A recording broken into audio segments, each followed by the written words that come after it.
Bab 191, haruskah Anda benar-benar membuang berat badan Anda? Pria berpakaian polos itu mengungkapkan sedikit senyuman ketika dia melihat Tang Long mengakui identitasnya. Itu artinya aku sudah menemukan pria yang tepat. Aku di sini atas perintah orang lain untuk membawamu ke suatu tempat. Tang Long memandang Yudui dan anak buahnya, lalu kembali ke rumahnya lagi. Pria berpakaian preman itu tersenyum, jika tidak nyaman, kamu bisa membawa keluargamu juga.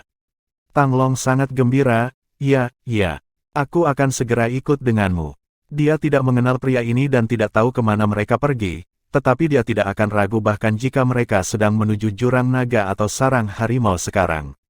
Jika dia tidak pergi tetapi tetap tinggal, maka penjaga perbatasan ini akan mengambil seluruh hidup mereka. Xiao Xing pasti bahkan akan dibawa pergi dan dilanggar sampai dia mati. Saya katakan, apakah Anda tidak mendapatkan sesuatu yang salah di sini? Botak Yudui berkata sinis. Apa yang saya salah? Pria berpakaian sederhana itu tersenyum tipis. Penjaga perbatasan kita sedang menangkap seorang pengkhianat sekarang. Menurutmu siapa yang ingin kamu sombongkan di sini? Apakah Anda percaya bahwa saya akan memotong Anda menjadi dua dengan satu tebasan pedang saya? Seorang pendekar berkulit gelap mencemooh dari belakang Baldi Yudui. Pria berpakaian preman itu terkekeh. Aku tidak terlalu percaya padamu, dan jangan coba-coba membodohiku juga. Penjaga perbatasan tidak datang ke ibu kota untuk menangani kasus mereka. Hanya penjaga Dragon Teeth yang berhak menanyakan kasus di sini. Bahkan jika penjaga perbatasan akan menangkap seseorang, mereka harus melalui penjaga Dragon Teeth. Apapun, ini adalah kasus khusus. Siapa kamu? Jika kamu tidak pergi ketika kami menyuruhmu, maka kamu juga tidak akan pergi. Si pendek berkulit gelap mengayunkan pedang algojo di tangannya dan meraung dengan marah. Apa? Kamu ingin menggunakan kekerasan? Bayangan senyum tergantung di bibir pria berpakaian polos itu. Botak Yudui menatap pria yang tidak mencolok ini. Hanya siapa kamu? Kami memiliki tulang untuk dipilih dengan Tang Long ini. Jika Anda menginginkannya untuk sesuatu, Anda harus menunggu giliran Anda, bukan begitu? Petik 2. Aku berkata, mengapa kalian memiliki begitu banyak omong kosong untuk dikatakan? Ini bukan perbatasan, ini ibu kota. Jika Anda ingin menyelidiki suatu kasus, maka pergilah ke perbatasan. Berhentilah mengatakan omong kosong, aku tidak punya waktu seperti itu untuk disia-siakan untukmu. Betapa sombongnya, kilatan ganas muncul di mata Baldi Yudui. Kamu begitu arogan bahkan tidak memberi kami penjaga perbatasan rasa hormat yang pantas kami terima. Jangan pernah berpikir untuk pergi juga. Dengan lambaian tangannya, mereka berempat membentuk garis, benar-benar menghalangi pintu. Pria berpakaian polos itu telah mempertahankan ekspresi menyendiri selama ini dan tidak kehilangan kesabaran. Ketika mereka berempat mengatur formasi mereka, wajahnya akhirnya menjadi gelap. Jadi, Anda ingin menggunakan keuntungan Anda dalam jumlah untuk menggertak minoritas. Itulah tepatnya yang kami lakukan. Apa yang akan Anda lakukan? Kamu tidak punya cadangan dan ingin memasukkan hidungmu ke sini. Anda mencari kematian. Jika kamu memiliki kemampuan, panggil lebih banyak orang ke sini dan tunjukkan pengaruhmu untuk kami lihat. Ya, kami menggunakan nomor superior kami untuk menggertak orang sepertimu. Pria yang tidak mencolok itu tertawa dalam kemarahannya. Bagus. Dia tiba-tiba mengembangkan lengan bajunya dan awan api merah terbang ke udara seperti roket, mengirimkan kabut asap. Ini buruk, dia meminta bantuan. Bunuh mereka, buat pertempuran cepat. Tang Long berdiri di depan pria berpakaian santai, Tuan, saya akan mengulur sebentar, Anda masuk dulu. Pria itu terkekeh, jangan terburu-buru, jangan khawatir, pertunjukan yang bagus akan segera diadakan. Wajah Baldi Yudui tiba-tiba berubah drastis, siapa kamu sebenarnya? Pria itu tertawa dengan hati-hati, bahkan tidak repot-repot melihat komandan botak itu. Dia dengan santai mengangkat kepalanya untuk melihat ke langit, tidakkah kamu akan segera mengetahui siapa aku? Baldi Yudui sangat terkejut melihat pria ini tidak panik atau panik. Perasaan menakutkan dan firasat tiba-tiba muncul ke permukaan. Suara mendesing. Tangisan burung yang memekakkan telinga tiba-tiba terdengar di langit. Lalu, kicau. Tak terhitung lagi tangisan burung yang menusuk telinga terdengar di udara. Yudui merasa merinding di sekujur punggungnya dan dia buru-buru menoleh. Apa yang menyambut matanya adalah siluet yang melesat melintasi langit biru, melonjak dari segala arah. Naga kecil bersayap kuning. Kamu dari Dragon Teeth Guard. Dalam rentang beberapa napas, ratusan naga kecil bersayap kuning telah tiba. Mereka semua memiliki momentum yang kuat dan memancarkan niat membunuh yang kuat saat mereka melayang di udara. Komandan Gu, kamu memanggil kami. Bawahan ini menyapa Komandan Gu. Semua orang dari tim ke-11 bertanggung jawab dan melapor. Pengawal Dragon Teeth semuanya memberi hormat ke bawah kepada komandan mereka. Pria berpakaian santai itu sedikit mengangguk. Keempat pria ini dari penjaga perbatasan. Mereka telah melampaui yurisdiksi mereka dan mengancam saya, mengatakan bahwa mereka akan memanfaatkan kekuatan mereka dalam jumlah untuk menggertak yang lemah. Apa pendapatmu tentang ini, penjaga perbatasan? Mengapa mereka tidak berada di perbatasan dan melemparkan beban mereka di sekitar ibu kota? Dan mereka berani mengancam Komandan Gu kita yang hebat. Komandan Gu, tidak ada lagi yang bisa dikatakan.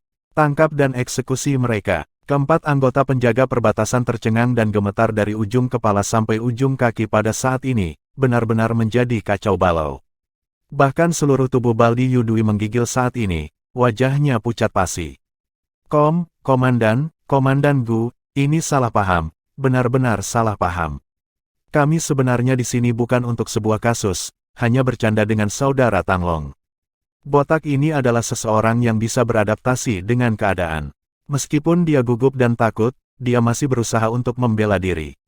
Salah paham, jadi kamu mengancamku barusan adalah kesalahpahaman. Ya, benar-benar salah paham. Kami penjaga perbatasan paling mengagumi penjaga Dragon Teeth. Komandan Besar Gu, kita semua adalah rekan kerja. Ini adalah konflik internal, kami harap Anda mengangkat tangan Anda dalam belas kasihan dan tidak meledakkannya menjadi masalah yang lebih besar. Jangan meledakkan ini. Jika saya tidak memanggil anak buah saya, apakah Anda akan meledakkan masalah ini? Jika orang-orangku tidak datang, senjatamu kemungkinan besar akan menggunakanku untuk latihan target sekarang. Apakah kalian yang ingin membuat ini menjadi masalah besar atau aku? Saya datang untuk mencari seseorang, tetapi Anda ingin membunuh saya bersama mereka. Penjaga perbatasan benar-benar baik-baik saja. Petik 2. Komandan Gu tidak mudah menyerah. Dia ada di sini atas perintah Wakil Jenderal Tian Shao kali ini, untuk menemukan seseorang bernama Tang Long dan merekrutnya untuk menjadi penjaga gigi naga. Meskipun Komandan Gu tidak tahu siapa Tang Long, Wakil Jenderal Tian Shao sendiri telah memberikan perintah dan menekankan bahwa orang ini adalah teman Tuan Muda Chen. Siapa Tuan Muda Chen? Dia adalah seseorang yang berani menyinggung bahkan pangeran pertama Ye Dai sendiri, seseorang yang bahkan menghormati tutor Ye ingin mengambil sebagai murid, orang dengan kemampuan hebat yang memegang medali kerajaan Sky Laurel. Bagaimana Komandan Gu akan menganggap enteng perselingkuhan yang ada hubungannya dengan temannya? Oleh karena itu, ketika dia pulang kerja dan menerima perintah Tian Shao, dia berganti pakaian biasa dan langsung mencari Tang Long. Dia mengenakan pakaian kasual karena dia tidak ingin membuat masalah terlalu besar. Siapa yang tahu bahwa dia menjaga profil rendah akan mengakibatkan penjaga perbatasan ini merajalela. Mereka mendengus di depan dan memelototinya, seorang komandan dari Dragon Teeth Guard, mengatakan bahwa mereka akan menggunakan nomor superior mereka untuk menggertak minoritas. Mencoba memaksakan pertikaian kekuatan dan jumlah dengan komandan penjaga Dragon Teeth di ibu kota. Orang-orang ini ingin mempermalukan diri mereka sendiri. Komandan Besar Gu, kami salah, itu salah kami. Kami bersedia menawarkan hadiah sebagai permintaan maaf dan kompensasi. Selama Komandan Gu yang hebat menenangkan amarahnya, kami benar-benar bersedia membayar. Petik 2. Uang. Apa menurutmu penjaga Dragon Teeth kekurangan uang? Wajah Komandan Gu menjadi gelap. Apakah kamu pikir aku berakan uang? Letakkan senjata di tangan Anda jika Anda mengenali situasi yang Anda hadapi. Bersiaplah untuk ditangkap dan tidak memberikan perlawanan, atau Anda akan dibunuh tanpa kecuali. Sebagai seorang komandan di Dragon Teeth Guard, Komandan Gu memerintahkan 10.000 Dragon Teeth Guard. Dia adalah seseorang yang cukup berpengaruh di ibu kota. Beberapa penjaga perbatasan mengangkat rona dan menangis di depannya memang mencari kematian. Botak Yudui jatuh berlutut dengan bunyi gedebuk, memohon dengan suara gemetar, Komandan Besar Gu, tolong lepaskan kami, lepaskan kami. Kami menyerah, lakukan apapun yang kamu mau selama kamu tidak membunuh kami. Orang-orang yang baru saja mendominasi dengan kejam semuanya berlutut di tanah sekarang, bersujud seperti anak ayam yang mematuk nasi dan meratap dalam kesedihan mereka. Komandan Gu buta dan tuli saat dia berbalik. Tang Long, aku di sini atas perintah Wakil Jenderal Tian Shao dari pasukan penjaga gigi naga ketiga untuk mengundangmu bergabung dengan penjaga gigi naga dan bergabung dengan timku. Apakah kamu tertarik? Tang Long masih menggelepar di tengah kebingungan saat ini. Kebangkitan dan kejatuhan adegan-adegan barusan telah terjadi terlalu cepat. Umpan balik ke otaknya tidak bisa mengikuti apa yang terjadi. Itu adalah Baldi Yudui dan anak buahnya, dengan kebencian tertulis di wajah mereka, yang baru saja akan berubah menjadi kekerasan dan membunuh orang. Bagaimana komandan penjaga Dragon Teeth ini tiba-tiba muncul? Dan, dia membawa begitu banyak penjaga gigi naga yang seganas serigala dan harimau. Yudui dan yang lainnya baru saja melemparkan beban mereka, tetapi sekarang memohon di tanah seperti anjing mati dan terus meminta belas kasihan. Perubahan ini terlalu mengejutkan bagi Tang Long. Ini pengaruh. Ini kekuatan. Tang Long menghela nafas dengan emosi di dalam hatinya dan melihat sosok-sosok ketakutan dari kelompok Yudui. Dia merasa sangat baik hatinya, jadi dia belum bereaksi terhadap undangan Komandan Gu. Saudaraku, Komandan Gu mengajukan pertanyaan kepadamu. Itu Tang Zong di dalam rumah yang pertama kali pulih akalnya. Ah, apa? Tang Long tiba-tiba datang dan menggaruk kepalanya. Komandan Gu, aku terlalu bersemangat barusan. Apa kau memintaku untuk bergabung dengan Dragon Teeth Guard? Ya, Komandan Gu memiliki senyum menarik di sudut mulutnya. Pikirkan tentang itu. Tidak perlu memikirkannya, aku pasti mengatakan ya. Saya harus mengatakan ya.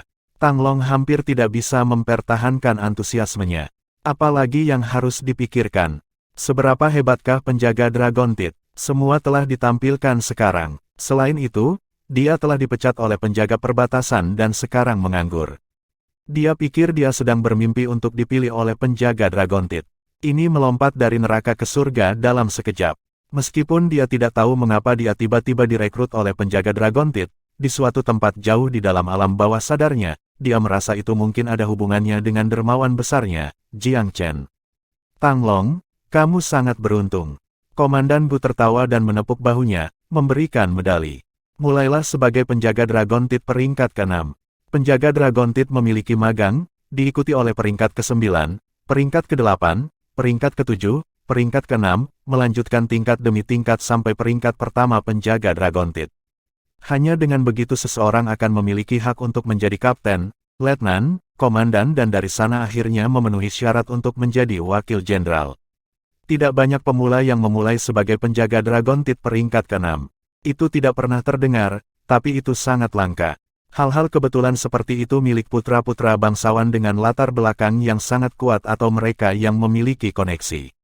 Tang Long menjadi penjaga Dragon Teeth peringkat ke-6 sebagai orang biasa benar-benar keajaiban yang menantang surga. Tidak heran bahkan Komandan Gu mengatakan dia beruntung. Dia memang beruntung. Tidak ada orang seperti Tang Long yang sudah lama menjadi mayat berkat penjaga perbatasan itu jika dia tidak beruntung. Komandan Gu, saya ingin bertanya, mengapa Tang Long masih ingin mengetahui hal yang paling dasar, meskipun menduga bahwa itu mungkin karena Jiang Chen. Tang Long, aku agak penasaran, apa hubunganmu dengan Tuan Muda Chen? Sosok seperti Tuan Muda Chen sebenarnya secara pribadi mengingatkan Jenderal Tian kita untuk menjagamu dan membawamu ke penjaga gigi naga.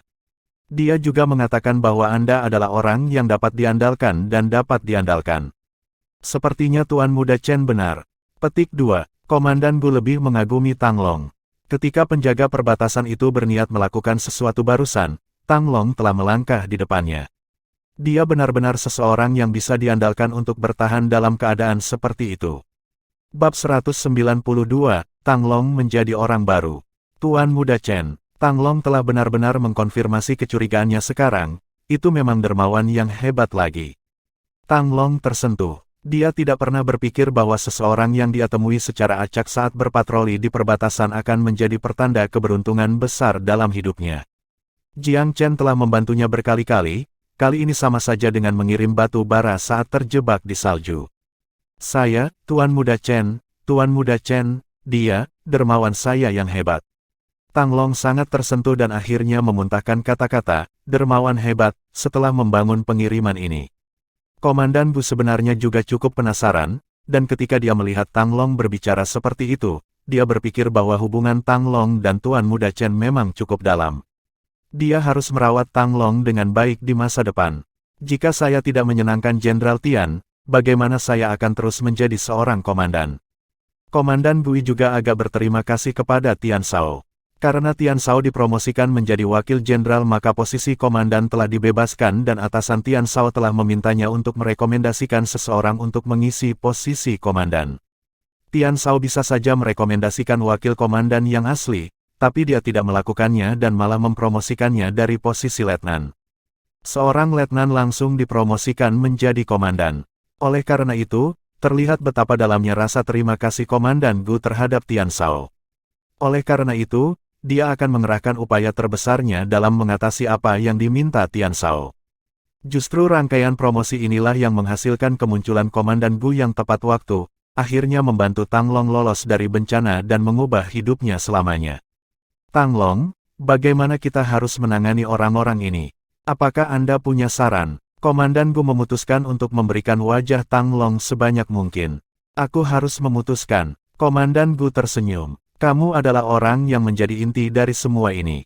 Mereka berniat melakukan pembunuhan. Sebagai korban yang dituju, Anda benar-benar berhak untuk menanyakan hal ini. Niat untuk melakukan pembunuhan dan perampokan di ibu kota adalah semua kejahatan yang diancam hukuman mati. Komandan Gu mengisyaratkan Tang Long bahwa dia bisa mengejar ini sampai mati dan memberikan orang-orang ini hukuman mati untuk mencegah masalah di masa depan. Botak Yudui dan yang lainnya semuanya topi tua, bagaimana mereka tidak memahami konotasi ini? Mereka tahu bahwa ini adalah Komandan Yu yang mengisyaratkan Tang Long untuk membunuh mereka, dan mereka segera menjatuhkan diri ke tanah. Tang Long, kakak Tang, aku, Yu tua, salah. Saya memiliki mata tetapi gagal untuk melihat, sehingga menyinggung perasaan Anda. Melihat bahwa kami adalah rekan kerja sebelumnya, tolong biarkan kami pergi kali ini. Kami bersedia menjadi anjingmu. Kakak Tang, kami salah. Pikiran kami berada dalam kabut bodoh dan kami menyinggung Anda. Apakah kamu ingat, saya pernah memberi Anda roti untuk dimakan ketika Anda kelaparan. Petik 2, Kakak Tang, jangan bunuh aku. Saya punya adik perempuan, saya bersedia memberikannya kepada Anda sebagai selir Anda. Petik 2, aku juga punya adik perempuan, dan dia kembar. Kakak Tang, kamu sekarang adalah bagian dari Dragon Teeth Guard, penjaga peringkat ke-6. Anda memiliki identitas bangsawan, sudah menjadi kebiasaan bagi Anda untuk memiliki banyak istri.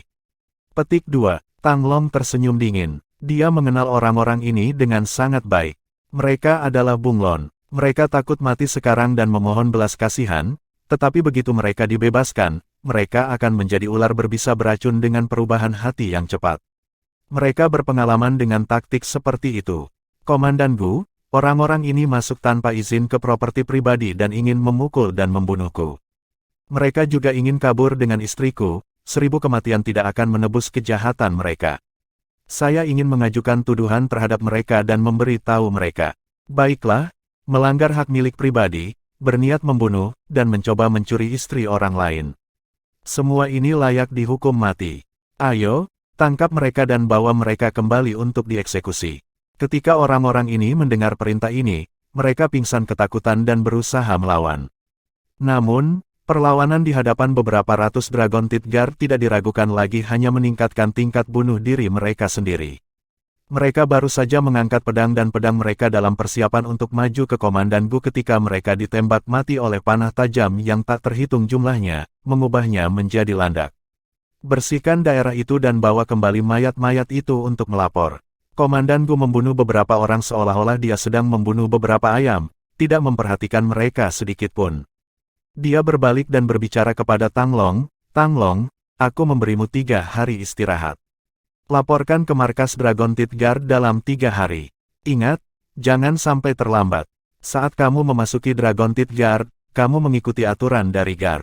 Dipahami. Tang Long mengangkat tubuhnya dan membuat gerakan seorang prajurit, memberi hormat militer. Baiklah, kita pergi dulu untuk saat ini.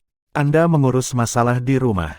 Komandan Gu melambaikan tangannya dan sekelompok penjaga Dragon Teeth pergi seperti angin, bersama dengan mayat-mayat itu. Momentum segudang naga kecil bersayap kuning yang lepas landas bersama-sama sudah cukup untuk menutupi langit dan menutupi matahari. Itu adalah panorama yang perkasa dan indah, cukup untuk membuat emosi melonjak dan bergolak di dada Tang Long, sangat membuatnya gelisah. Dia bisa bergabung dalam tim seperti ini hanya dalam beberapa hari dan menjadi salah satu dari mereka.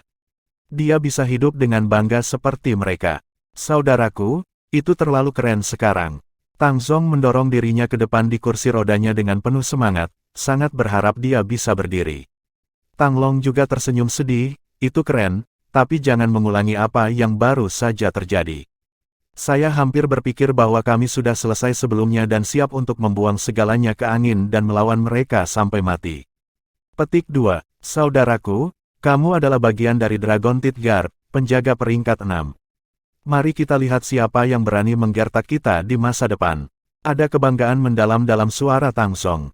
Dia hampir siap untuk terbang dan terbang ke langit dalam kegembiraannya.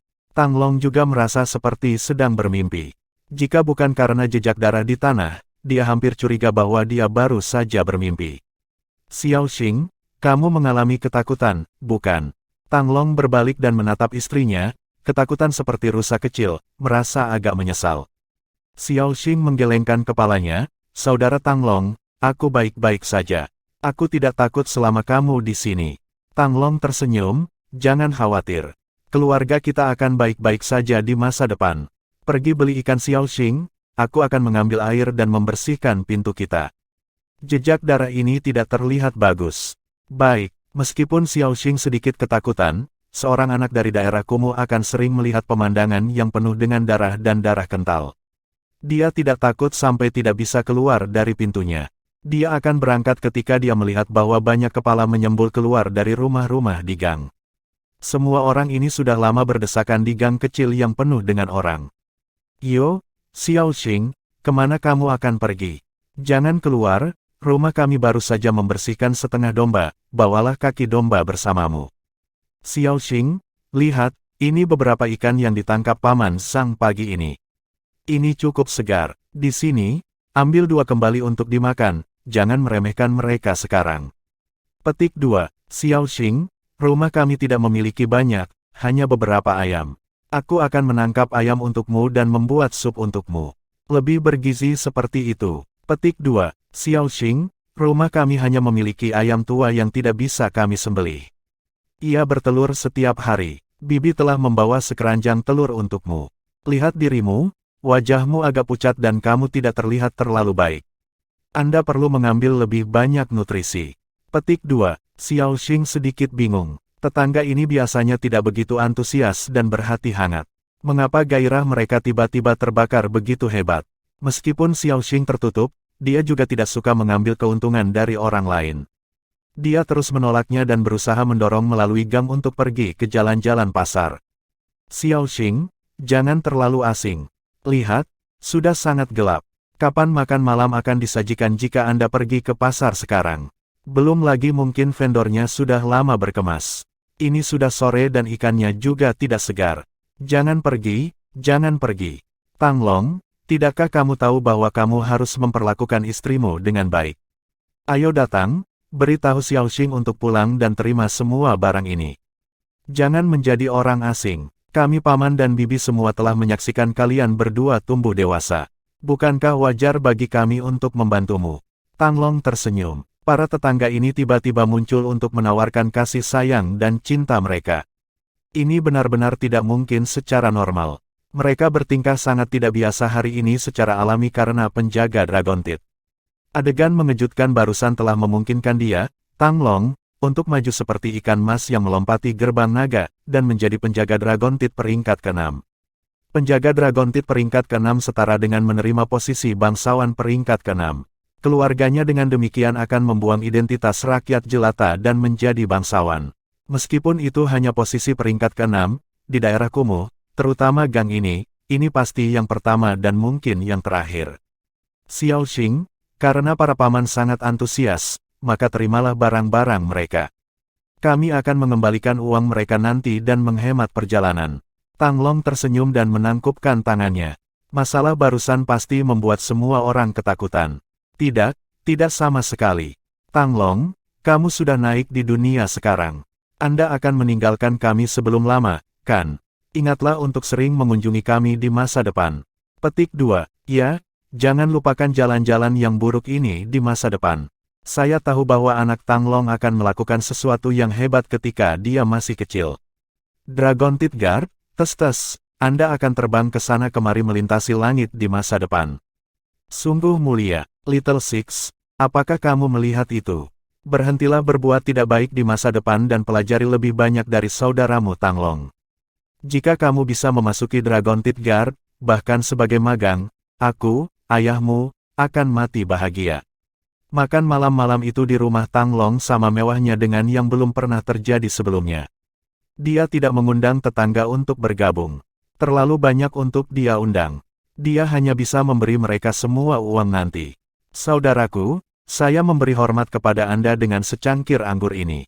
Anda benar-benar melesat ke langit dengan satu prestasi yang mengesankan kali ini. Keluarga Tang kami di masa depan akan dianggap sebagai bangsawan juga. Petik 2. Tanglong juga merasakan banyak emosi. Ayo, kita saudara harus minum untuk orang tua kita yang sudah meninggal. Xiao Xing, kamu juga. Setelah beberapa cangkir, Tang Zong berbicara lagi. Saudaraku, mereka selalu berbicara tentang Tuan Muda Chen. Apakah maksud mereka Jiang Chen? Saya pikir kita mungkin harus berterima kasih padanya. Petik 2. Ya, ada kebutuhan untuk ini. Ketika saya melapor ke Dragon Teeth Guard, saya akan bertanya-tanya di mana Tuan Muda Chen tinggal. Jika tidak, saya bahkan tidak akan tahu kemana harus pergi untuk berterima kasih padanya. Pada saat ini, Jiang Chen tidak tahu nasib Tanglong dan bahwa perubahan yang begitu menyeluruh telah terjadi dalam waktu 2 jam. Dia hanya merasa bahwa Tanglong bukan orang jahat dan dia telah dipecat dari penjaga perbatasan. Itu sebabnya dia kebetulan mengatakan sesuatu kepada Tian Shao dan memintanya untuk memperhatikan Tanglong. Jiang Chen bertahan dengan gigih selama beberapa hari berikutnya, mendorong 5 naga Qi untuk membentuk lautan roh, menempa lautan roh, dan meningkatkan kekuatannya. Perburuan musim gugur alam labirin semakin dekat seiring berjalannya waktu. Dan Fei mendekat dengan sikap megah pada hari ini. Namun, Gou Yu sudah berada di balik kultivasi pintu tertutup kali ini dan menyerang alam roh. Kedua wanita itu tidak bertemu dalam konfrontasi yang tak terhindarkan kali ini. Jiang Chen, mengapa saya mendengar bahwa Anda tampak agak tidak mau membentuk tim dengan saya? Senyum dan Fei menunjukkan sedikit kenakalan di dalamnya. Saudari dan Fei, apakah Anda datang sejauh ini hanya untuk menanyakan ini kepada saya? Dan Fei mengangkat dagunya saat dia membuka telapak tangannya, sebuah cincin sederhana dan tidak canggih muncul di tangannya. Ini adalah cincin penyimpanan dan dapat dilihat sebagai pembayaranku kepadamu, sehingga bocah nakal dapat berhenti mengomel sepanjang hari, seolah-olah kamu tidak mau membentuk tim denganku. Sekarang maukah kamu berhenti mengoceh? Cincin penyimpanan. Jiang Chen sangat sibuk sejak dia tiba di kehidupan ini sehingga dia benar-benar tidak punya waktu untuk mempertimbangkan barang-barang seperti cincin penyimpanan. Dia baru ingat bahwa hal-hal seperti itu ada di dunia ini ketika dia melihat dan Fei mengeluarkannya. Bab 193, Ketulusan dan Fei. Cincin penyimpanan ini memang barang yang bagus. Dengan jentikan jari ramping dan Fei, Jiang Chen menangkapnya di tangannya dan menerimanya begitu saja. Dalam kehidupan masa lalunya, sudah menjadi hal biasa baginya untuk bermain dengan barang-barang seperti itu.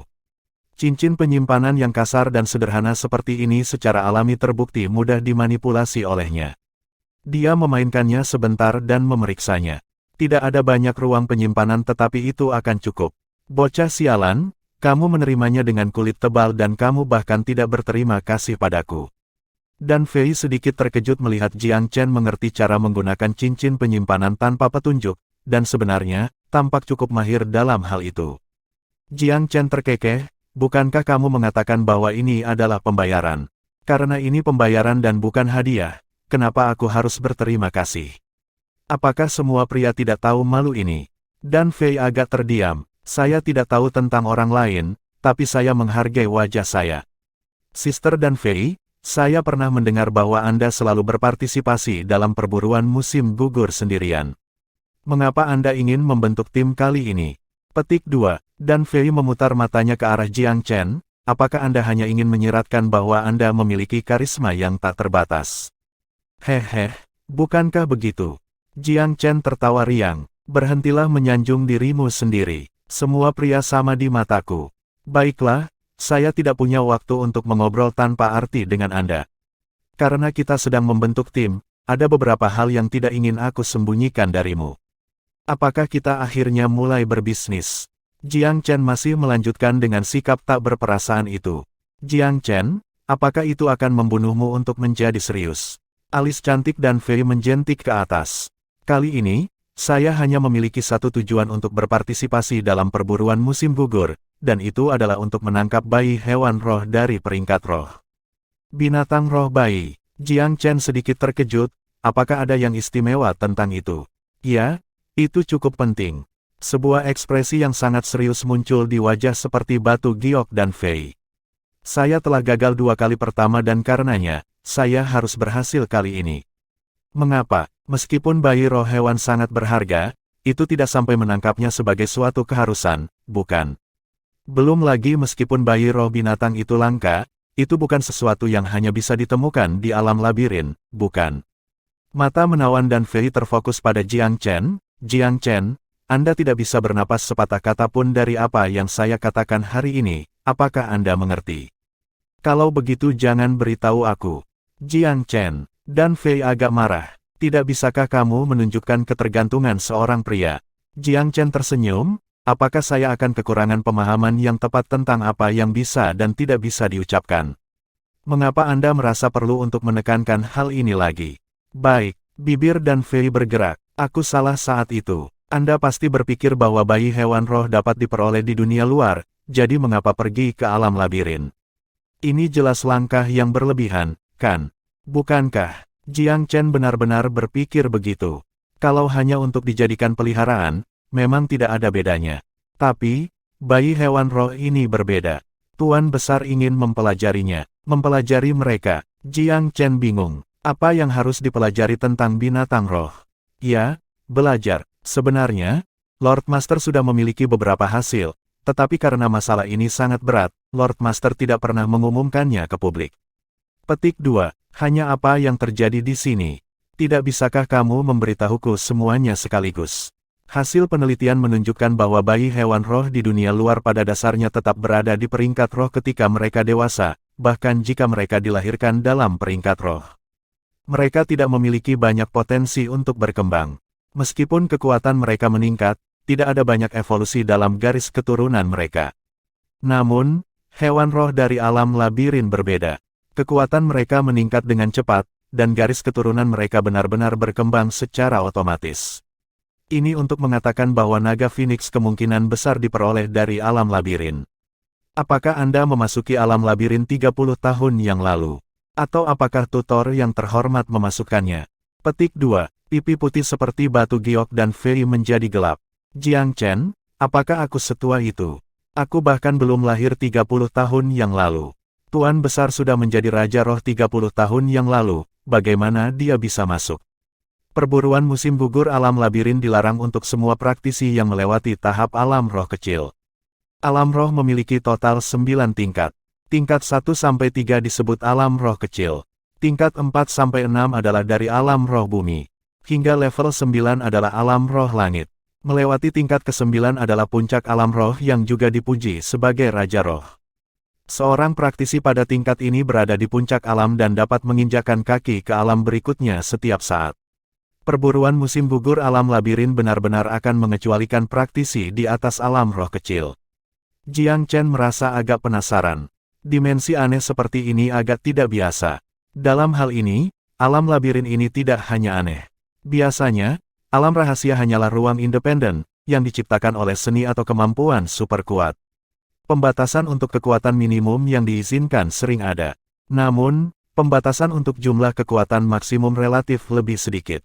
Ya, oleh karena itu, yang terkuat yang dapat memasuki perburuan musim gugur kali ini adalah mereka yang berasal dari alam roh tingkat ketiga.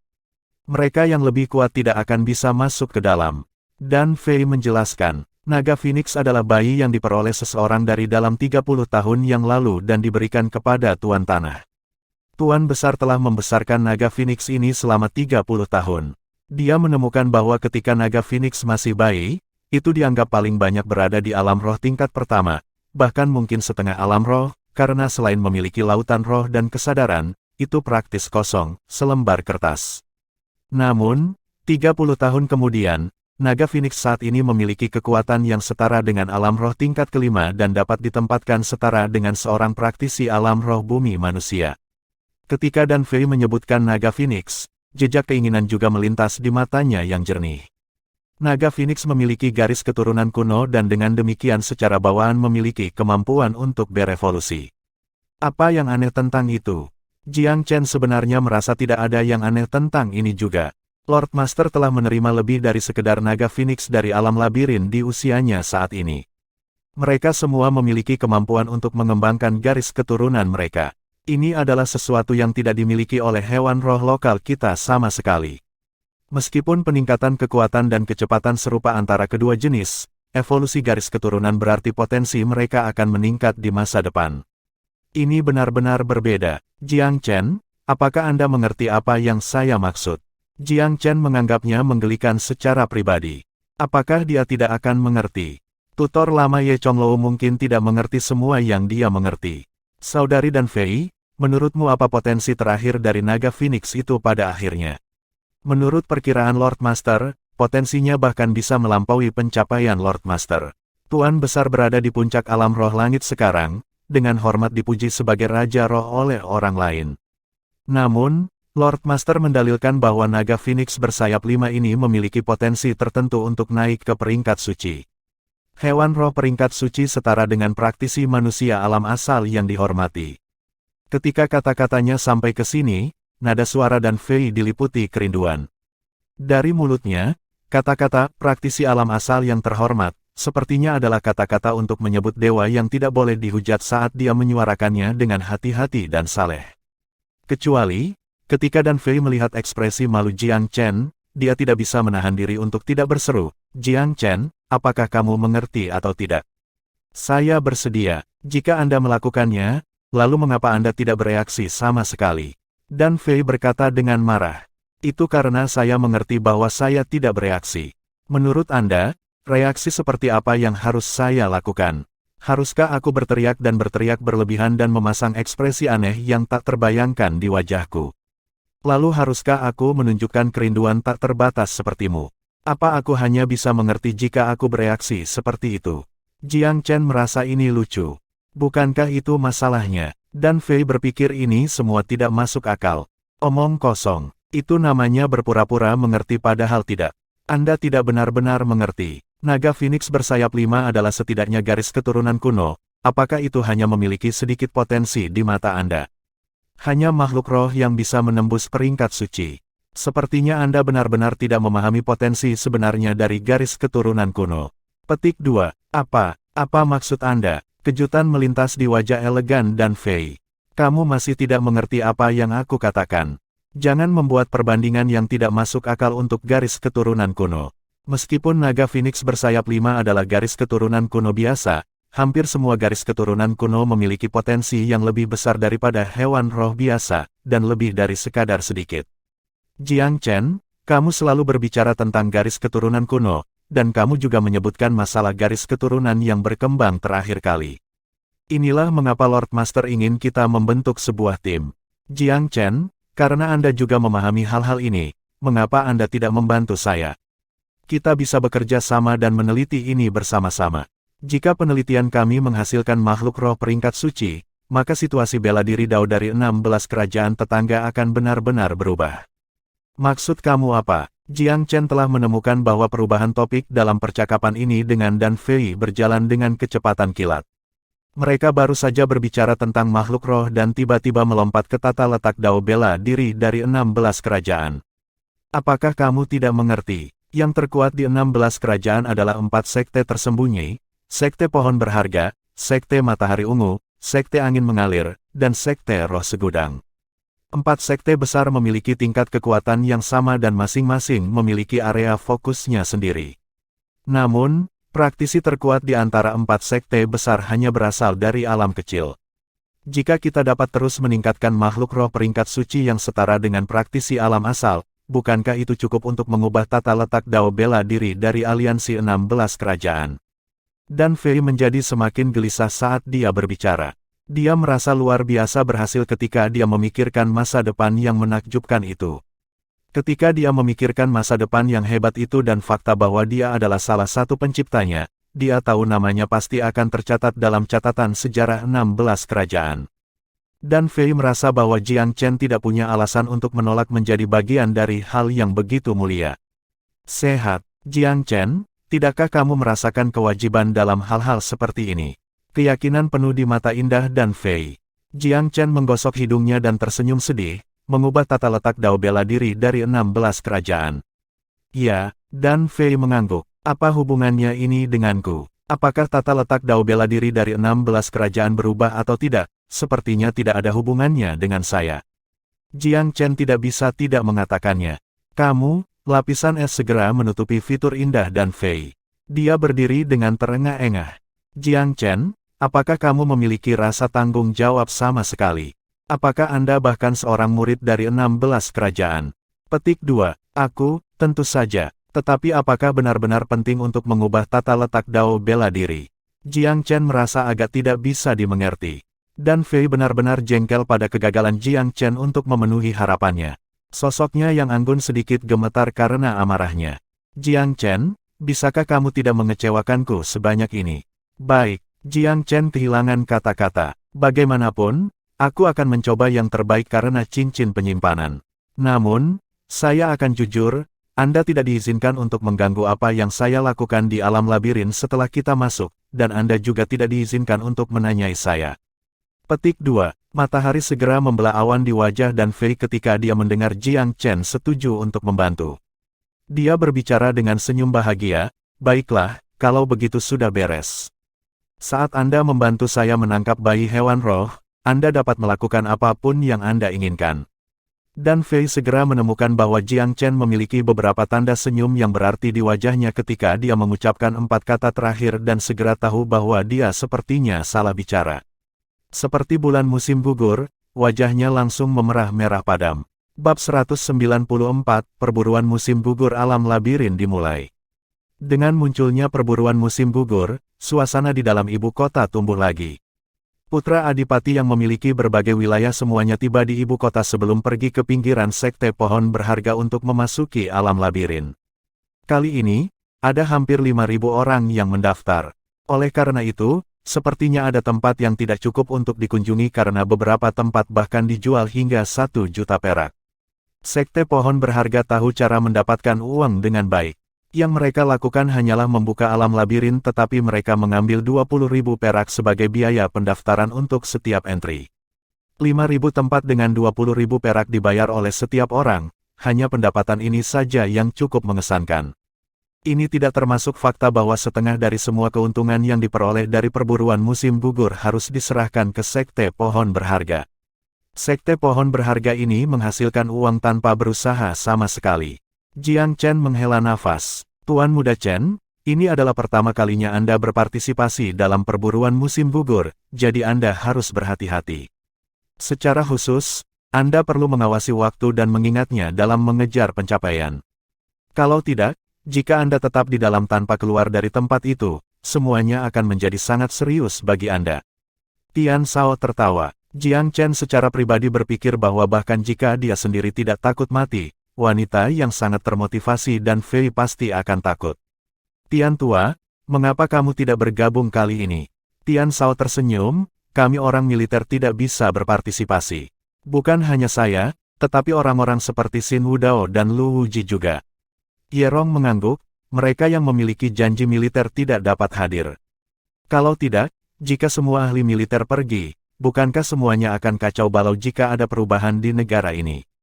Jiang Chen mendorong Sue Tong ke depan dan tersenyum, Pangeran keempat, Sue Tong adalah asisten saya yang berharga yang baru saja naik ke 11 Meridian Master Ki sejati. Aku akan meletakkannya di tanganmu kali ini.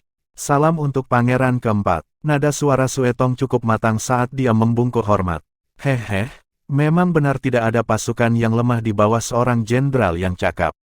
Jiang Chen, pengikut Anda mungkin sedikit lebih muda dari Anda. Sangat jarang bagi seseorang untuk memiliki tingkat pelatihan ini di usia yang begitu muda.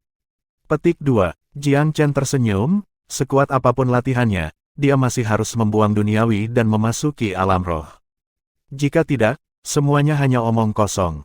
Alasan lain mengapa saya memberinya kesempatan untuk menjalani uji coba ini adalah karena ini adalah kesempatan untuk berlatih.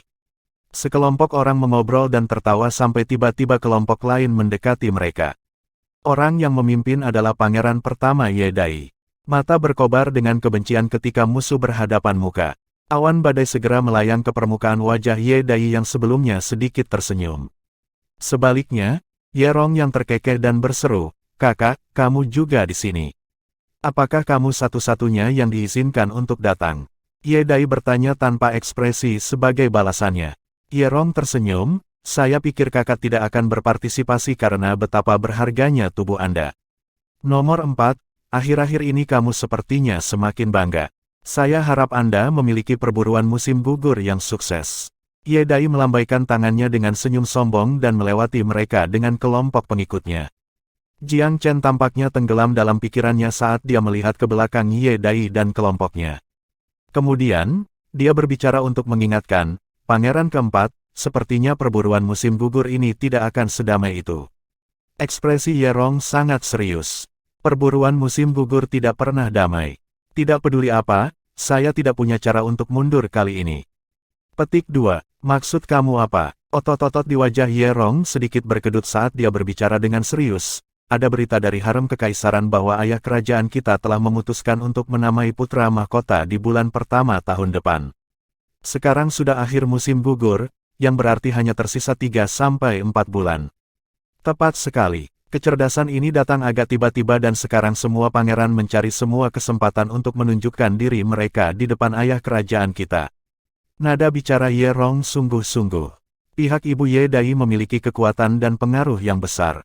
Mereka telah membentuk kekuatan di pengadilan, mengadvokasi dan membangun momentum untuk memajukan kepentingan Ye Dai. Jika saya tidak menunjukkan karisma yang cukup selama perburuan musim gugur kali ini, akan sangat sulit bagi saya untuk bermain untuk posisi putra mahkota. Petik 2. Tian Shao menghela nafas. Sayang sekali bantuan adik Jiang Chen telah dikooptasi oleh Nona dan Fei.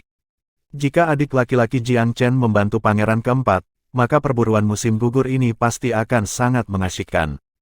Petik 2. Ye Rong tertawa. Tidak ada yang bisa dilakukan sehubungan dengan Dan Fei yang meminta Jiang Chen. Tidak peduli apa, tidak mungkin Ye Rong menolak Dan Fei. Dan memikirkannya, mengingat Dan Fei telah menggunakan kembali Jiang Chen, dia pasti akan merasa bahwa dia berutang budi padanya. Jika Dan Fei bisa berbicara beberapa patah kata atas namanya di depan tutor yang terhormat, itu akan menutupi kemungkinan kerugian di sini. Jiang Chen tersenyum tetapi tidak mengatakan apa-apa. Dia tidak begitu tertarik dengan perjuangan antara para pangeran dan yang akhirnya menjadi putra mahkota. Namun, bagaimanapun juga, dia masih menjadi tamu Ye Rong atas nama, dan secara emosional, dia masih berharap Ye Rong dapat mewarisi tanah dan merebut posisi putra mahkota. Setidaknya, dengan Ye Rong sebagai putra mahkota, rakyatnya akan memiliki waktu yang lebih mudah di kerajaan Sky Laurel. Jika Ye Dai adalah putra mahkota, maka banyak hal buruk dan menjengkelkan pasti akan muncul di masa depan. Jiang Chen. Saat semua orang sedang mengobrol, suara halus dan ringan terdengar dari kejauhan. Dan Fei telah tiba. Pakaian Dan Fei hari ini sangat kontras dengan gayanya yang sederhana dan elegan. Jubah kulit seorang praktisi yang dipotong bersih disertai dengan celana pendek kulit yang menutupi setengah pahanya. Dua betis ramping di bawah lututnya dibungkus dengan dasi yang dibuat khusus dan dia mengenakan sepasang sepatu bot kulit di kakinya. Membawa keranjang bambu di punggungnya, seluruh sikapnya sangat berbeda dari biasanya. Ketika dia melihat sepasang mata menatap tepat ke arahnya, Dan Fei tersenyum santai, "Dan apa yang kalian semua lihat? Apakah kamu belum pernah melihat wanita cantik sebelumnya?" Ye Rong tersenyum kecut, "Saudari Dan Fei, Anda benar-benar memiliki banyak gaya yang berubah. Anda pernah tampil dengan gaya anggun dan halus sebelumnya, dan sekarang hanya dengan goyangan tubuh Anda memiliki semangat bela diri yang heroik. Berhentilah menggodaku. Apa yang kalian semua lakukan di sini menatap ke kejauhan? Sudah hampir waktunya untuk berangkat." Orang bisa melihat bahwa Dan Fei dalam suasana hati yang sangat baik hari ini. Semua orang mengobrol dan tertawa saat mereka berkumpul dan berangkat bersama. Mereka meninggalkan ibu kota dan berjalan kira-kira 3-4 400 li sebelum tiba di pegunungan di pinggiran Sekte Pohon Berharga. Sekte Pohon Berharga adalah salah satu sekte tersembunyi sebagian karena wilayahnya tidak sesederhana bagaimana dunia luar melihatnya. Sebenarnya ada celah lain di dalam pegunungan di pinggiran wilayah mereka. Tidak ada orang luar yang bisa memasuki dunia sekte yang sebenarnya tanpa koordinat unik sekte tersebut. Seorang tetua Sekte Pohon Berharga bertanggung jawab atas perburuan musim gugur. Di pihak kerajaan Sky Laurel, mereka sebenarnya meminta Tuan Tanah Ye Chonglou untuk menjadi orang yang bertanggung jawab. Melihat bagaimana tetua dari Sekte Pohon Berharga sangat menghormati Tuan Tanah Ye Chonglou, dapat terlihat secara halus bahwa Tuan sebenarnya dari perburuan musim gugur masih Ye Chonglou. Jiang Chen sedikit terkejut dengan ini. Namun Dan Fei memiliki senyum tipis di wajahnya. Dia jelas sudah mengetahui semua ini sebelumnya. Tuan Besar selalu sangat menghargai perburuan musim gugur. Pada kenyataannya, Sekte Pohon Berharga hanya memberikan latar belakang. Kekuatan sebenarnya masih terletak pada Tuan Tanah. Karena dia dalam suasana hati yang baik, Dan Fei menjelaskan sedikit kepada Jiang Chen ketika dia melihat kejutan di wajahnya. Hehe, karena Lord Master yang bertanggung jawab, bisakah kita curang? Jiang Chen tersenyum dan bertanya, dengan apa kamu mengisi kepalamu? Ketika Dan Fei tidak senang, alisnya yang halus sedikit merajut. Kamu adalah rekan setimku sekarang, bagaimana kamu bisa memiliki pemikiran seperti itu yang tidak berusaha untuk kemajuan? Jiang Chen mengangkat bahu. Dia tahu bahwa perdebatan verbal dengan wanita adalah hal yang paling membosankan di dunia. Dia tidak akan pernah menang. Begitu kamu memasuki dunia labirin, kamu benar-benar terputus dari dunia luar. Anda tidak akan bisa keluar sebelum waktunya habis. Tidak ada cara bagimu untuk menipu bahkan jika kamu mau. Dan Fei tidak bisa menahan diri untuk tidak berkata dengan marah ketika dia melihat sikap Jiang Chen yang terganggu. Jiang Chen, aku mulai bertanya-tanya apakah membentuk tim denganmu adalah keputusan yang tepat. Tidak bisakah kamu sedikit lebih serius? Petik 2. Hehe, apakah Nona Dan Fei ingin memecatku? Dan Fei memutar matanya yang indah dan menggigit, kamu ingin aku memecatmu? Aku tidak akan. Mereka berdua bertengkar terus-menerus sampai tetua Sekte Pohon Berharga berjalan di atas panggung dan dengan ringan menekan ke bawah dengan tangannya beberapa kali. Pesan, dunia labirin akan segera terbuka. Setiap tim akan masuk satu persatu sesuai dengan urutan yang telah diberikan. Ada matriks transportasi di dalam koordinat pintu masuk ini. Tidak ada yang tahu kemana Anda akan dibawa begitu Anda menginjakkan kaki di dalamnya. Jadi Anda harus mempersiapkan diri secara mental dan emosional. Aturannya seperti biasa, Sekte Pohon Berharga akan mengambil setengah dari keuntungan Anda dan Anda dapat menyimpan setengah lainnya. Selain itu, Autumn Hun juga akan menjadi peringkat 3 besar kali ini. Ketika Anda keluar dari matriks transportasi, Anda dapat melihat bagaimana peringkat dihitung dan apa aturannya.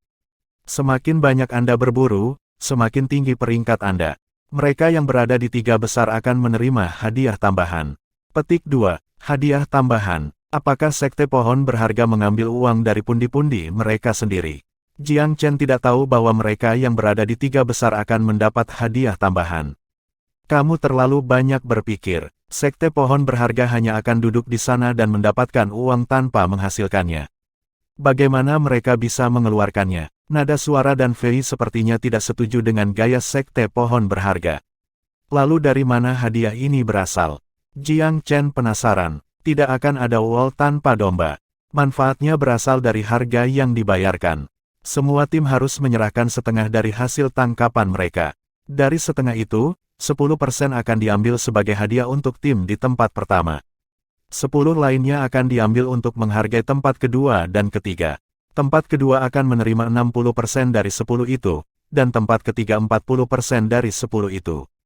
Petik 2. Jiang Chen tidak tahu apakah harus tertawa atau menangis ketika mendengar kata-kata itu. Sekte Pohon Berharga ini sama kejamnya dengan orang kikir. Mereka mendapatkan setengah dari semua keuntungan tanpa melakukan apa-apa dan mengambil 20% dari itu sebagai hadiah.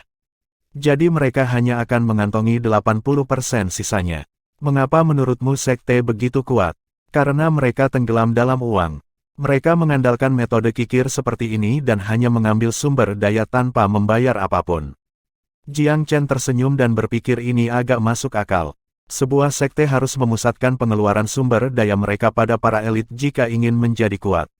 Sebagian besar rakyat jelata biasa yang berpartisipasi dalam perburuan musim gugur alam labirin. Mereka ditakdirkan untuk tidak dapat menjadi murid sekte. Jelas tidak mungkin bagi sekte untuk mengambil sumber dayanya sendiri sebagai hadiah. Biarkan orang tua ini mengucapkan beberapa patah kata. Suara guru terhormat Ye Chonglou terdengar saat ini. Perburuan musim gugur alam labirin adalah peristiwa penting bagi kerajaan Sky Laurel, dan percobaan langka bagi kalian semua. Orang tua ini tidak memiliki banyak hal untuk diminta dari Anda, kecuali kata-kata nasihat ini. Tema perburuan musim gugur terletak pada berburu mangsa. Anda sebaiknya tidak membawa dendam pribadi Anda ke dalam. Pada prinsipnya, perburuan musim gugur melarang pertumpahan darah antar tim dan penyelesaian dendam pribadi. Tentu saja, tabu-tabu ini tidak mengakar kuat dan sulit untuk ditegakkan. Namun, saya ingin menekankan bahwa kecuali Anda menyembunyikannya dengan baik atau melakukannya dengan sempurna, setelah seseorang memberitahu saya tentang tindakan Anda dan Anda telah diselidiki. Sulit untuk melarang pembunuhan, tetapi itu akan membawa risiko yang sama seperti yang terjadi di dunia luar. Begitu seseorang ditemukan, mereka akan menanggung hukuman yang sama seperti di dunia luar. Bab 195, Kombinasi Aneh yang Berhadapan dengan Masalah Aneh. Berbeda dengan tim kecil lainnya, dan Fei hanya memiliki 2 anggota. Ini agak unik. Namun, meski hanya berdua, mereka juga yang paling banyak menarik perhatian dan perhatian. Tidak ada alasan selain pakaian dan Fei. Bagi para putra dan murid bangsawan yang terbiasa melihat pakaian dan Fei yang elegan dan halus, sisi asli dan terbukanya membuat testosteron dalam tubuh mereka meningkat pesat tak terkendali. Aneh, saya pikir Nona dan Fei selalu bertindak mandiri. Kenapa dia punya pendamping kali ini? Siapa anak nakal ini? Bagaimana dia bisa membentuk tim dengan Dan Fei? Apa-apaan? Apakah adab dan moral dunia ini berubah? Bahkan Dan Fei yang datang dan pergi dengan bebas sudah mulai membentuk tim. Astaga, Dewiku sedang membentuk tim dengan pria lain sendirian. Sialan, sial, hanya siapa orang itu? Aku harus mencari tahu lebih banyak tentang dia nanti. Mungkinkah Dan Fei, yang memegang standar setinggi itu benar-benar memiliki kekasih? Petik 2. Jika saya bisa membentuk tim dengan Nona dan Fei, saya akan bersedia membayar berapapun harganya. Jika omelan pria yang tak terhitung jumlahnya dan semua keluhan merengek mereka terhadap Jiang Chen semuanya telah berubah menjadi ludah, itu sudah cukup untuk menenggelamkan Jiang Chen 8-10 kali lipat. Jiang Chen cukup nyaman saat dia berdiri di sana. Dia menjaga jarak setengah lengan dari Dan Fei sementara benar-benar mengabaikan semua rasa iri dan benci dari yang lain. Tatapan ganas turun ke Jiang Chen dari kejauhan. Pemilik tatapan itu adalah pangeran pertama Ye Dai. Jiang Chen, hak apa yang kamu miliki untuk membentuk tim dengan Dan Fei? Apakah nomor 4 juga jatuh di bawah rok Dan Fei? Kalau tidak, bagaimana dia bisa membiarkan Jiang Chen membentuk tim dengan orang lain? Emosi internal Ye Dai cukup terdistorsi dan dia gatal untuk menginjak Jiang Chen ke tanah dengan satu kaki dan kemudian menempati tempatnya. Bukan karena Jiang Chen berpura-pura seperti itu. Dia juga tahu bahwa membentuk tim dengan Dan Fei adalah masalah yang memiliki risiko ekstrim dan akan menimbulkan banyak dendam untuknya. Karena dia tidak bisa mengubah fakta ini, dia hanya bisa mematikan panca inderanya dan masuk ke dalam meditasi. Jika tidak, menatap kembali semua tatapan dendam dan sedih dari orang lain terlalu lama hanya akan membawa nasib buruk. Setelah kira-kira 1 jam, tangan elegan Dan Fei dengan kejam mencubit pinggang Jiang Chen. Berhenti berpura-pura mati, giliran kita untuk masuk. Jiang Chen merasakan gelombang rasa sakit saat dia mengikuti Dan Fei ke dalam matriks transportasi dalam kabut kebingungan. Cahaya putih membakar pandangannya saat mereka memasuki matriks transportasi. Ketika penglihatannya kembali normal, pada saat berikutnya, mereka sudah tiba di dunia labirin. Ada sebuah danau besar di depan mereka, dan permukaannya sebening cermin cerah karena memantulkan awan putih dan langit biru. Itu sangat indah sehingga hanya dengan pandangan sekilas, napas mereka menjadi lebih cepat. Mereka mendarat di tepi danau. Saat Dan Fei melihat pemandangan yang seindah gambar ini, dia dalam suasana hati yang baik dan hanya bisa menghela nafas. Ini sangat indah. Ini adalah tempat pendaratan tercantik yang pernah saya temui dalam 3 kali saya berpartisipasi dalam uji coba ranah labirin. Petik 2. Tepat setelah kata-katanya diucapkan, riak terjadi tanpa peringatan di permukaan air.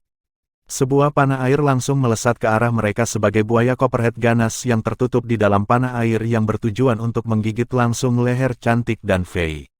Reaksi Jiang Chen sangat cepat saat dia mengirim pukulan yang menabrak, binatang terkutuk, tersesat. Pukulan ini akurat dan cepat karena dengan kejam menghantam dagu buaya kepala tembaga yang menerkam ketika itu hanya 1 meter dari Dan Fei. Buaya copperhead mengeluarkan ratapan mengerikan saat seluruh dagunya benar-benar hancur, berubah menjadi kekacauan berdarah. Tubuh buaya copperhead sekali lagi jatuh ke air bersama dengan teriakannya yang mengerikan. Meskipun Dan Fei masih relatif tenang setelah bertemu dengan penyergapan, semangatnya sedikit banyak telah diredam. Matanya yang indah menatap Jiang Chen saat dia tersenyum tipis. Dan saya pikir Anda tidak tahu bagaimana menghargai yang lebih adil. Jiang Chen terkekeh, jangan terlalu dipikirkan. Aku takut guru terhormat itu akan mencabik-cabikku setelah aku kembali jika sesuatu terjadi padamu.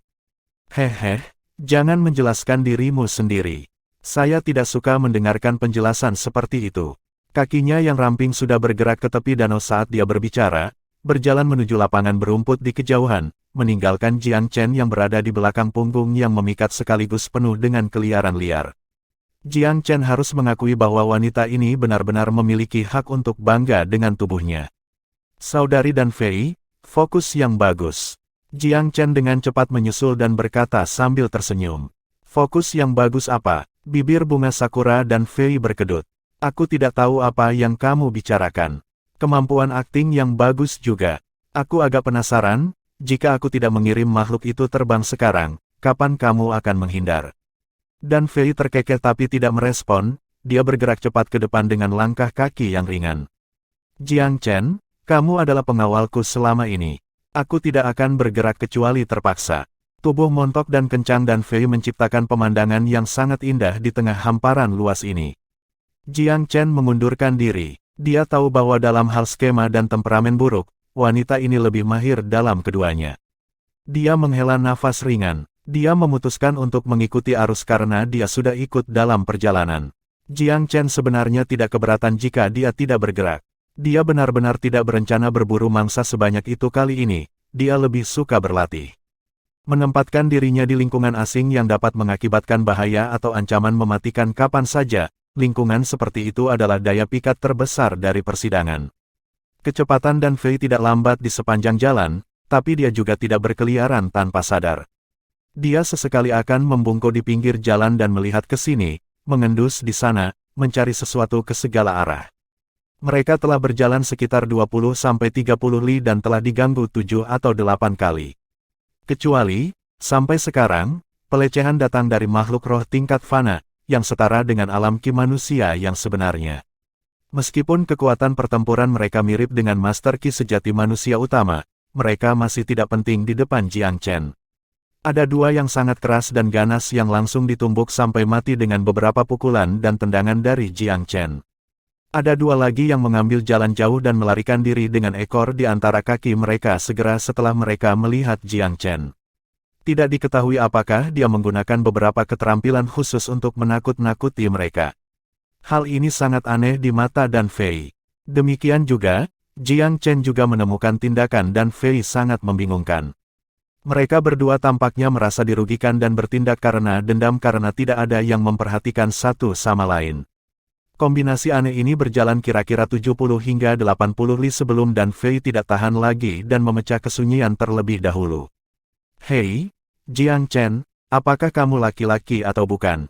Apakah itu akan membunuhmu untuk mengatakan sesuatu? Jiang Chen memulai. Apa yang kamu ingin aku katakan? Apakah Anda tidak mencari bayi roh binatang? Aku takut aku akan mengganggu konsentrasimu jika aku berbicara denganmu. Itu adalah alasan yang terdengar mengesankan yang menghasilkan gulungan mata lain dari Dan Fei. Kenapa kamu begitu tidak berguna? Bukankah aku memberimu cincin penyimpanan? Kenapa kamu tidak mengumpulkan inti dari binatang buas itu? Apa gunanya mengumpulkan sampah? Buang-buang waktu dan tenaga. Jiang Chen mengangkat bahu. Dia benar-benar tidak mengudara. Binatang buas itu adalah makhluk fana dan mereka tidak akan menghasilkan banyak uang, tidak peduli berapa banyak yang dia kumpulkan. Mereka juga akan mengambil ruang di dalam cincin penyimpanan juga. Sampah. Jiang Chen, apakah Anda pikir Anda punya banyak uang? Apakah Anda tidak tahu bahwa inti binatang dapat dijual? Kami menghabiskan 20.000 masing-masing untuk biaya pendaftaran agar kami bisa masuk ke sini. Apakah Anda mengerti itu? Petik 2. Bukan aku yang membayar. Jiang Chen berseri-seri. Aku yang membayar. Wajah cantik dan Fei menjadi gelap, tampak seperti seseorang yang sedikit tergila-gila dengan uang. Jangan lupa, aku mempekerjakanmu. Jika Anda tidak mengumpulkan inti makhluk itu, Anda merusak kekayaan saya. Belum lagi keuntungan berburu akan diberi peringkat setelah kita keluar. Petik 2. Peringkat. Tidak tertarik. Bibir Cherry dan Fei terbuka saat dia ingin mengatakan sesuatu, tetapi disela oleh Jiang Chen. Saya katakan, apakah Anda di sini untuk mendapatkan uang atau untuk menemukan bayi hewan roh? Saya pikir saya tahu mengapa Anda gagal 2 kali sebelumnya Anda masuk. Saudari dan Fei, aku tidak menegurmu, tapi sungguh, jangan dibutakan oleh cintamu akan uang. Dan Fei hampir muntah darah dalam kemarahannya. Dia adalah orang yang membayar biaya masuk, sementara bocah ini bertingkah tinggi dan perkasa. Bukan saja dia tidak mengambil inti binatang buas, tetapi dia bahkan dengan jujur mengajarinya marah tentang uang. Sial, ini terlalu menjijikkan. Jangan berani-beraninya kamu menolak untuk menerima kenyataan bahwa kita di sini bukan untuk mencari uang. Cukup mudah untuk mendapatkan uang di dunia luar. Mengapa menghabiskan begitu banyak waktu dan usaha untuk memasuki dunia labirin untuk mendapatkan uang? Bagaimanapun, saya tidak mengambil inti binatang buas. Anda mengambilnya jika Anda mau. Petik 2. Jiang Chen berbicara dengan nada lengkap. Aku hanya tidak akan menjemput mereka. Emosi berkelap-kelip di pipi indah dan Fei, dan dia sepertinya memikirkan sesuatu untuk sementara waktu. Dia menghela napas ringan saat nada suaranya berubah. Baiklah Jiang Chen, anggap saja kamu benar. Ayo lanjutkan. Dan Fei belum pernah diceramahi seperti ini oleh seseorang sebelumnya, dan dia benar-benar merasa sedikit sedih pada awalnya. Namun, dia adalah wanita yang sangat cerdas dan merasa bahwa Jiang Chen sangat masuk akal setelah memikirkannya. Mereka hanya punya waktu 1 bulan.